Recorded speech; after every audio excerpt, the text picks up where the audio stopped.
আচ্ছা, আপনাদেরকে যদি এই প্রশ্নটা করি যে কলকাতার ঐতিহ্যবাহী জিনিস কোনগুলো, তাহলে কি কি বলবেন? হাতে টানা রিক্সা বলবেন আপনি, তারপরে কি বলতে পারেন?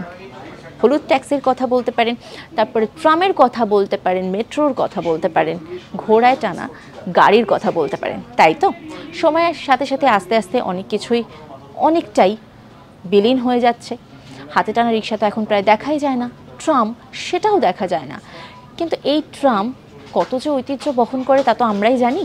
আর সেই ট্রাম বিশ্বের বৃহত্তম যে ট্রাম নেটওয়ার্ক, সেটা কোথায় রয়েছে জানেন? লন্ডনে সব থেকে বৃহত্তম নেটওয়ার্ক রয়েছে। 1930-এর দশকে সময় থেকে সেখানে ট্রাম চলছে। এখনও মাঝে মাঝে কিন্তু উঁকি মারলে হয়তো ঐতিহ্যটা খুঁজে পাওয়া যাবে, তবে অনেকটাই ম্লান হয়েছে। তবে এক সময়ে বিশ্বের বৃহত্তম নেটওয়ার্ক ছিল, অন্যতম নেটওয়ার্ক ছিল লন্ডনের ট্রাম ডিপো। এরকমই নানা আপডেট রয়েছে আপনাদের জন্য, তার জন্য অবশ্যই নজর রাখুন আজ তাক বাংলার ইউটিউব স্ট্রিমিংয়ে।